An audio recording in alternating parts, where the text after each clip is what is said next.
ప్యాషన్గా వచ్చాను. నేను నా దేశానికి కనీసం రసాయనిక రహిత పదార్థాలు కొంతవరకైనా నేను అందించగలను నా శక్తి మేరకు అనే ఉద్దేశంతోనే వచ్చాను. నేను బేసికలీ నేను సేంద్రియ వ్యవసాయమే చేస్తున్నాను. Bio enzymes, probiotics, agriculture probiotics ఇవన్నీ యూజ్ చేసి నేలను ఆరోగ్యాన్ని కాపాడమే కాకుండా నా నుంచి వచ్చిండే ఈ ధాన్యాన్ని ప్రజలకు రసాయనిక రహితంగా అందిస్తున్నాననే ఒక తృప్తి నా జీవితంలో మిగిలిపోతుంది. I feel very happy sir దాన్ని. అంటే ఇప్పుడు ఉన్న రంగంలో అంటే సేంద్రియ వ్యవసాయం పూర్వం చేసేవారు 50-60 సంవత్సరాల కింద, ఇప్పుడు మారుతున్న రంగాన్ని బట్టి పెస్టిసైడ్స్ లేని పంటలు పండవు, లాభాలు రావు, రైతులు నష్టపోతున్నారు అనేది బాగా ఉంది. అంటే కేంద్ర రాష్ట్ర ప్రభుత్వాలు పెస్టిసైడ్స్ స్వస్తి చెప్పాలని ఎంత ప్రోత్సహించినా రైతులు ఆ విధంగా రావట్లేదు. మీరు ఎలా సక్సెస్ అయ్యారు దాంట్లో?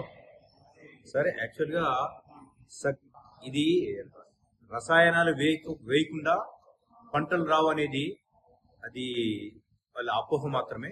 యాక్చువల్లీ ఈ వ్యవసాయాలు కూడా ఈ నేలను ప్రసాదించే వ్యవసాయాలు 3 types: natural farming, organic farming and chemical farming. But I selected for the organic farming. Organic farming లో బయో ఎంజైమ్స్ అంటే బ్యాక్టీరియా బేస్డ్ సంబంధించినవి, అవి ఫంగీ సైడ్ సంబంధించినవి, ఫర్టిలైజర్ సంబంధించిన బయో ఫంగైస్ ఇవన్నీ యూజ్ చేసి నేలను ఆరోగ్యంగా కాపాడుతూ మనము వాళ్ళతో పాటు నేర్చుకోవచ్చు సార్.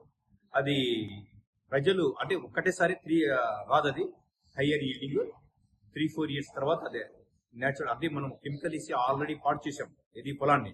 దాన్ని హెల్తీగా కాపాడాలంటే మనం కూడా మంచి టాబ్లెట్ చేసుకుంటే రోగం బాగైంది. అదేవిధంగా మనం ఈ బయో ఎంజైమ్స్ ఇవన్నీ యూజ్ చేసి దాన్ని నేలని మొదట ఆరోగ్యం కాపాడాలి. ఆ ఆరోగ్యం తర్వాత మనకి మామూలుగా అందరితో పాటు మనకు ఈల్డింగ్ కూడా, దిగుబడి కూడా వస్తుంది సార్. ప్రభుత్వం గుర్తించి ముఖ్యమంత్రి చంద్రబాబు చేతి అవార్డు తీసుకోవడం ఎలా ఉంది రైతుగా? ఐ ఫీల్ చాలా సంతోషంగా ఉంది.